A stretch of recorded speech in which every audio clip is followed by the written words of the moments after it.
बरीच वर्षे प्रतीक्षेत असलेला बहुचर्चित पाणबुडी प्रकल्प अखेर सिंधुदुर्ग जिल्ह्यात साकारण्याचा मार्ग आता मोकळा झाला आहे. केंद्र सरकारने या प्रकल्पासाठी 47 कोटी रुपयांचा निधी मंजूर केला आहे. त्यामुळे नक्कीच या प्रकल्पामुळे कोकणच्या पर्यटन विकासाला चालना मिळण्यात भर पडू शकते. नेमका हा पाणबुडी प्रकल्प कसा असेल, कोकणच्या पर्यटन विकासाला याची चालना कशी मिळेल, याची वैशिष्ट्य काय आहेत, याचीच माहिती आपण आज कोकण पर्यटन महासंघाचे अध्यक्ष बाबा मोंडकर यांच्याकडून घेणार आहोत. चला तर मग पाहूयात. सिंधुदुर्ग जिल्ह्याच्या पर्यटन वाढीसाठी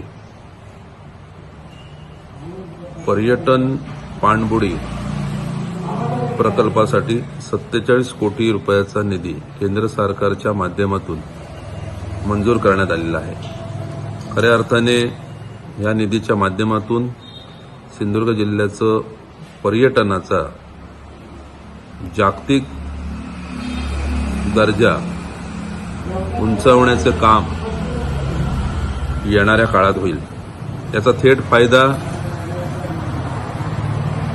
पर्यटन व्यावसायिकांना होऊन जिल्ह्यामध्ये प्रत्यक्ष अप्रत्यक्ष 10,000 पेक्षा जास्त व्यावसायिकांना रोजगार प्राप्त होईल. तसेच न्याहारी निवासमध्ये देखील होमस्टेमध्ये किंवा जे लॉजिंग बोर्डिंग आहेत, रिसॉर्ट आहेत, यांच्या निवास व्यवस्थेमध्ये देखील साधारणतः 20% वाढ होईल. मुळात राज्य सरकारने अशा प्रकल्पासाठी निधी उपलब्ध व्हावा म्हणून केंद्र सरकारकडे ह्या पर्यटन पाणबुडीचा प्रस्ताव पाठवलेला होता. यासाठी विशेष जर धन्यवाद द्यायचे असतील तर मी पर्यटन व्यावसायिक महासंघाचा अध्यक्ष म्हणून या जिल्ह्याचे पालकमंत्री श्री रवींद्र चव्हाण साहेब यांना देईन की त्यांच्या माध्यमातून हा विषय केंद्र सरकारकडे मांडण्यात आला. एकंदरीत ह्या जिल्ह्याचे खासदार सन्माननीय श्री राणेसाहेब यांच्या माध्यमातून देखील हा सिंधुदुर्ग जिल्हा पर्यटन जिल्हा म्हणून घोषित करण्यात आलेला होता. श्री रवींद्र चव्हाण साहेब असतील, श्री नारायण राणे साहेब असतील, याच्या माध्यमातून केंद्र सरकारकडे याची सातत्याने हा प्रकल्प हा नाविन्यपूर्ण प्रकल्पासाठी निधी उपलब्ध होण्यासाठी प्रयत्न करण्यात आले आणि त्याला आज यश आलेलं आहे. निश्चितच सिंधुदुर्ग जिल्ह्यामध्ये पर्यटन पाणबुडी प्रकल्पामुळे निश्चितच रोजगारामध्ये वाढ होईलच. हा प्रकल्पाची वैशिष्ट्यता असं आहे की अपरिचित विविध प्रकारची जी कोरल्स आहेत समुद्राच्या अगदी खोल समुद्रामध्ये किंवा खोल समुद्रामध्ये अनेक माशांच्या ज्या प्रजाती आहेत, ते जे जग आहे ते अजून खऱ्या अर्थाने जगासाठी अनभिज्ञ आहे. त्या ठिकाणी ही पर्यटन पाणबुडी मध्ये जे पर्यटक आहेत ते त्या ठिकाणी त्या पाणबुडीमध्ये बसून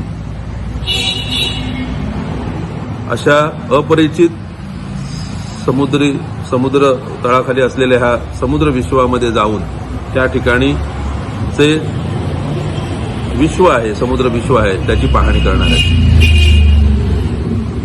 खऱ्या अर्थाने हा कोकणामधला म्हणजे विशेषतः हा सिंधुदुर्गातला हा जो पर्यटन पाणबुडी प्रकल्प आहे हा एक नाविन्यपूर्ण प्रकल्प असून पूर्णपणे महाराष्ट्र राज्यातला किंवा आपल्या आजूबाजूच्या राज्यामध्ये पर्यटनासाठी विशेष काम करणारे जे राज्य आहेत त्याच्यातला हा एकमेव आपला महाराष्ट्र राज्यातला हा नाविन्यपूर्ण प्रोजेक्ट आहे.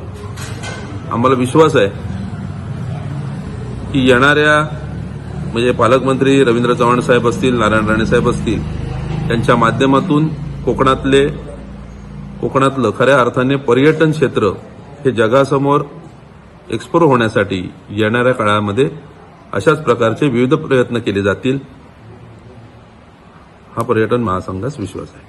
सिंधुदुर्गात साकारल्या जाणाऱ्या पर्यटन पाणबुडी प्रकल्पात पर्यटकांना पाणबुडीत बसून पाण्याखालचे विश्व जवळून न्याहाळता येणार.